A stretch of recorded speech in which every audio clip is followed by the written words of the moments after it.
Um país, obviamente, outro país, é o das Amazonas. Um povo que estava lá indígena, misturado pelos jesuítas, uns com os outros, e mesclados com a quantidade pequena, mas razoável, de brancos e pretos. Organizou-se como um povo diferente dos caboclos.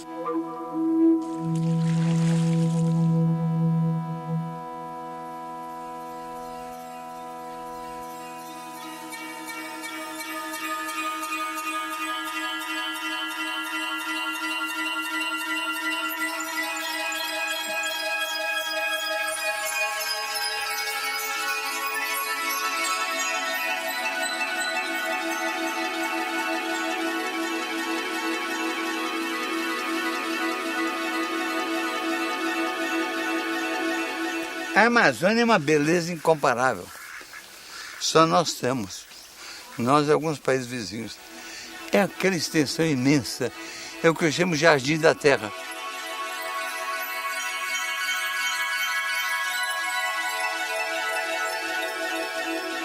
A exuberância e o mistério fizeram com que a Amazônia entrasse na história como um reino do mito. Era o Eldorado, lugar fabuloso do ouro, da prata e dos minerais preciosos. Era o espaço das lendárias mulheres guerreiras, as Amazonas, de gigantes, anões, homens com pés voltados para trás, de drogas e plantas fantásticas.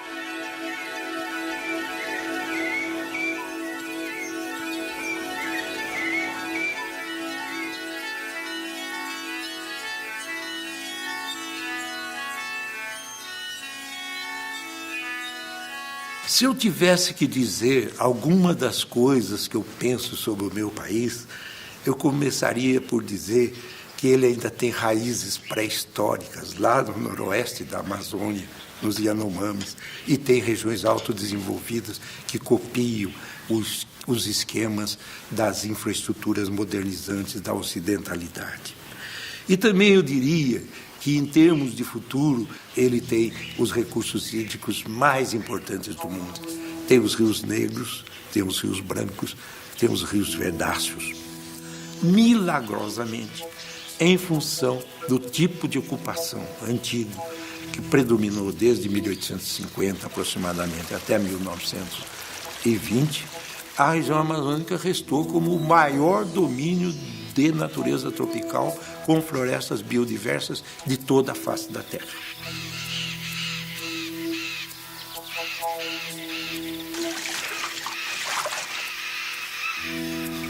O índio e o caboclo, sobretudo, chamavam de rios os grandes volumes de águas correntes.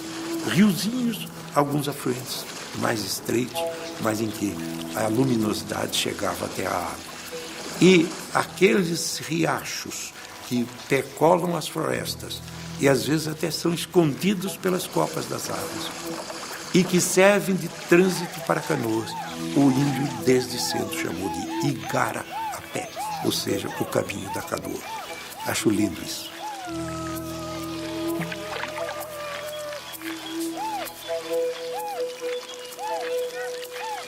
As populações indígenas que habitavam a várzea do Amazonas eram numerosíssimas. Viviam com grande abundância, formando aldeamentos de quilômetros ao longo do rio.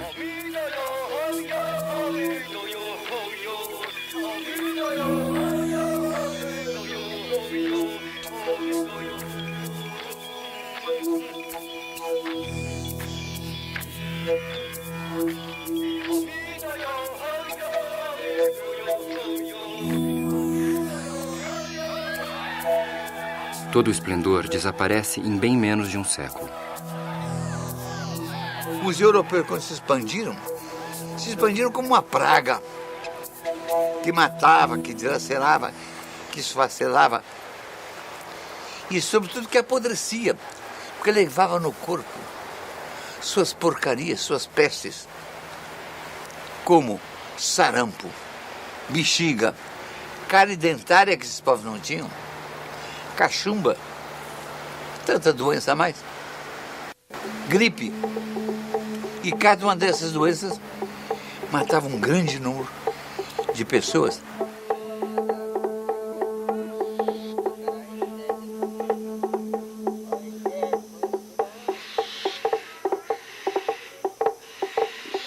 Transformados em objeto de caça para os colonos brasileiros e portugueses, ou para os jesuítas, franciscanos e carmelitas, feitos escravos para a coleta das drogas do sertão, os índios foram, aos poucos, dizimados.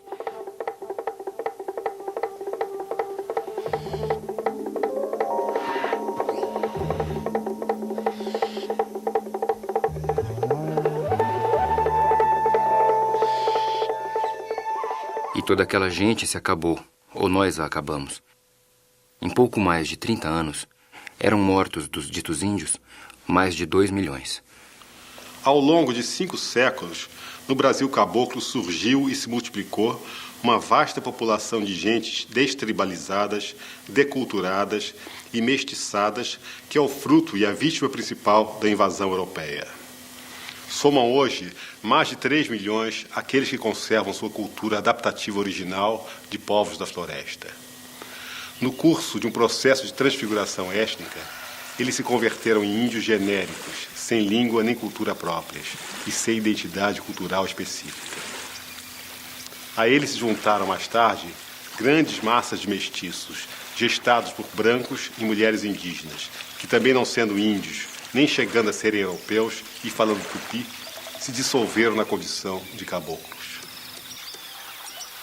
O que se forma na Amazônia é uma nova realidade humana e cultural. O caboclo não era índio, o caboclo não era português. O caboclo falava tupi, como língua do estrangeiro que ele aprendeu. Porque naquela zona ninguém falava tupi, foi o jesuíta que introduziu.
Na região amazônica, até o segundo reinado, a língua portuguesa não era hegemônica na região amazônica. Não se falava português correntemente, mesmo em cidades como Belém e Manaus. A população, realmente o povo da região amazônica, se comunicava na língua portuguesa como segunda língua e se comunicava no que se chama de tupi-guarani moderno, que é o Ningatu, ou seja, a boa língua. A língua portuguesa só começa a penetrar na região amazônica com a política de Dom Pedro II de realizar a hegemonização da língua na região.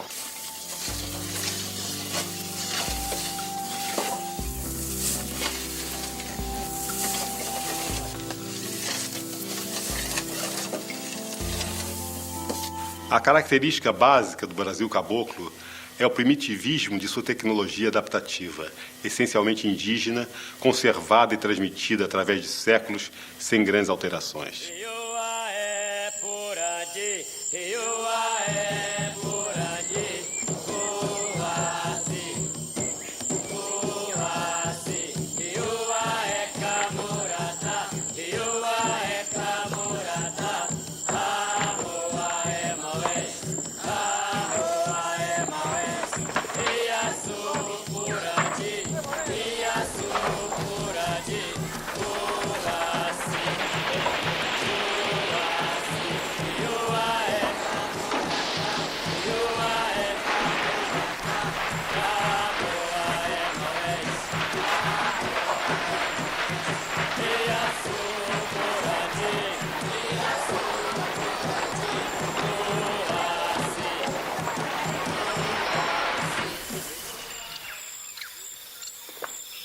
A partir de 1880, a Amazônia é inserida num novo contexto econômico internacional. a região atravessa um período de florescimento econômico. O ciclo ele criou uma cultura extrativista na região, que é um sistema bastante atrasado de economia, criou um sistema de reexportação e importação, criou uma elite mais vinculada com a Europa do que com o Brasil e criou também uma economia que drenava muito mais recursos da região do que deixava nos investimentos lá. Se ele fosse seringueiro, era uma vida desgraçada, porque ele tem que sair de madrugada, cortar, botar as tigelas, tirar, defumar. A vida de seringueiro é muito ruim. E todo o interior do Brasil vive nesse sistema sórdido do aviamento. Aviar quer dizer, o dono da fazenda te avia, ele te adianta comida, ele te adianta pano para roupa, te adianta pólvora, te adianta bala, e você paga com o produto. E é nesta hora de acertar as contas que a balança geralmente pende para o lado do rico. O seringueiro está sempre devendo. O ciclo inseriu cidades como Manaus, que foi a capital mundial da borracha, no contexto internacional, na política nacional, e reforçou Belém como grande capital da região amazônica.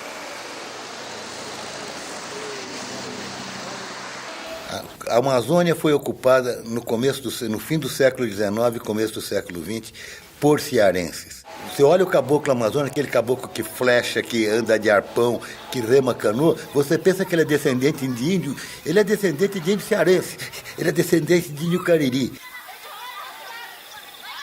Para quem sabe ver, é linda a penetração do nordestino na Amazônia, porque ele virou um outro homem. Ele virou um homem da mata, ele virou um homem do rio, e todos continuam se chamando Raimundo, né?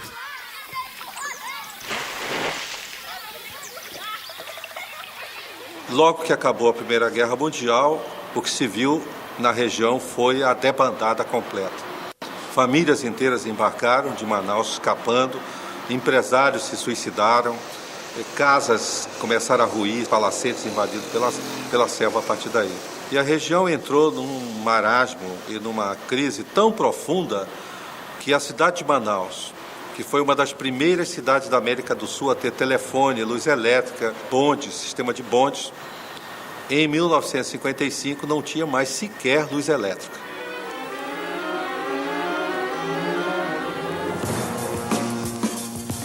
A rodovia transamazônica é demasiado recente para entrar na história, mas a experiência de sua construção já muito importante como documento. Para abrir os 2.200 quilômetros da estrada, as frentes de trabalho penetraram em trechos de mata, onde de certo jamais havia pisado um pé humano. Até que, com a ditadura militar e a megalomania dos militares, eles resolveram fazer o que eles chamavam de integração regional e puxar a região atrasada para a modernidade. Loteou a região aos grandes grupos econômicos internacionais. E aí começa a via crucis da região. O que ocorre na região nesse período? Uma intensificação dos conflitos agrários, uma agressão aos territórios indígenas, a destruição e o contato dos povos indígenas que estavam isolados até aquele presente momento. Nos últimos 30 ou 40 anos, infelizmente, adotaram-se muitas técnicas de abordagem da Amazônia e houve, certamente, em alguns lugares, uma ação negativa pela emenda da degradação. Ao longo de rodovias, ferrovias eventuais, braços de igarapés, e, no fim, sobra pouco. A crise gerada entre os poceiros e os novos proprietários, impulsionados pelos grandes projetos da ditadura, gerou uma contradição, gerou um pensamento crítico, gerou figuras como o Chico Mendes, por exemplo, que deu sua vida na defesa de outras perspectivas para os trabalhadores das frentes extrativistas. Infelizmente, a respeito dessa questão de propriedade de terras, estamos no Brasil não só muitíssimo atrasados, como também numa situação mais do que lastimável, vergonhosa. Sertões onde nunca pisou o homem civilizado já figuram nos registros públicos como pertencentes ao cidadão A ou B. Mais tarde ou mais cedo, conforme lhe soprar o vento dos interesses pessoais, esses proprietários expelirão dali os índios, que, por uma inversão monstruosa dos fatos, da razão e da moral, serão desde então considerados e tratados como se fossem eles intrusos, salteadores e ladrões. Na verdade, a civilização não se revelou capaz, até agora, de desenvolver um sistema adaptativo ajustado às condições da floresta tropical, multiplicável através de um modelo empresarial que lhe assegure viabilidade econômica.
Mostrar ao mundo que o Brasil não é só uma questão de economia e uma economia de país emergente forçado pela competitividade internacional.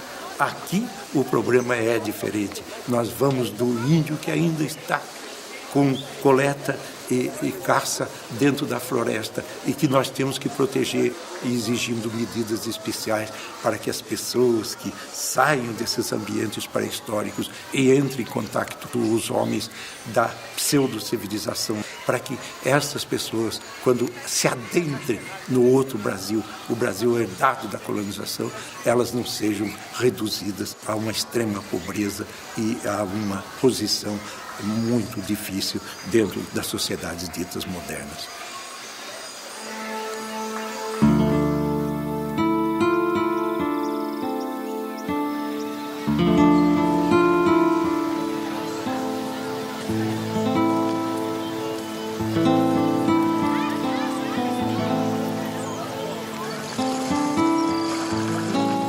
Lá vive o povo mais culto da terra, mais culto do Brasil. Se a gente pusesse essa população cabocla, que tem 10 mil anos de sabedoria que é herdada dos índios, que sabem plantas formidáveis, cupuaçu, bacuri, tanta fruta que dá para fazer sorvete, suco. Se eles fossem para o mato plantar isso, o mato se enriqueceria e eles podiam ter uma vida regalada e linda. Eles podiam criar jacaré, que a carne é gostosa, mas sobretudo criar peixe. Os peixes do mundo são os da Amazônia. Criar peixe, milhões. Então a Amazônia pode ser de uma prosperidade enorme.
grande desafio da Amazônia é encontrar a sua verdadeira inserção na economia internacional, na economia nacional. É encontrar uma tecnologia, é inventar uma tecnologia compatível com os trópicos. A tecnologia hoje vigente é uma tecnologia gerada em clima temperado, mas a região amazônica, ela é peça fundamental em diversos aspectos do complexo econômico, cultural e biológico do planeta. A grande vantagem que a gente tem aqui é que nós temos a maior extensão de terra agriculturável banhada pelo sol. É aquele solão. Isso significa com uma massa de energia tremenda, maior que 1000 bombas atômicas. Domesticada, essa energia derrama todo dia no terrão brasileiro. O que nós temos que fazer é colonizar essa energia solar para criar verde, mais verde.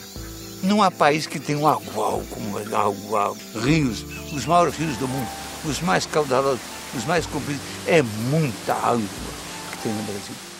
Um dos projetos do Brasil é esse enorme da biomassa.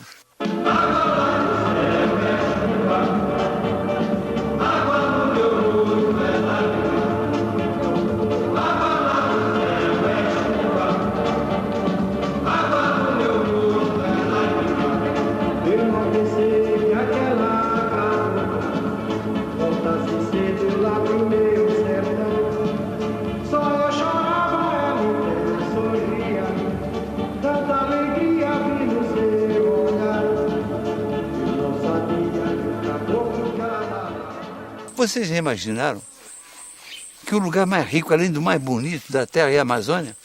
A Amazônia é o jardim do homem. É de uma beleza incrível. Se você abrir a Amazônia para um turismo organizado, em que o povo possa ir ver a floresta, o jardim da Terra, você imagina um namorado convidando a namorada.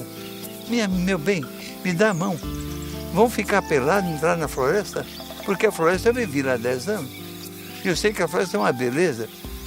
Então a gente passeando pela floresta com um pau nas costas para matar alguma cobra, com um saquinho, com alguma comida, com a máquina fotográfica e andando.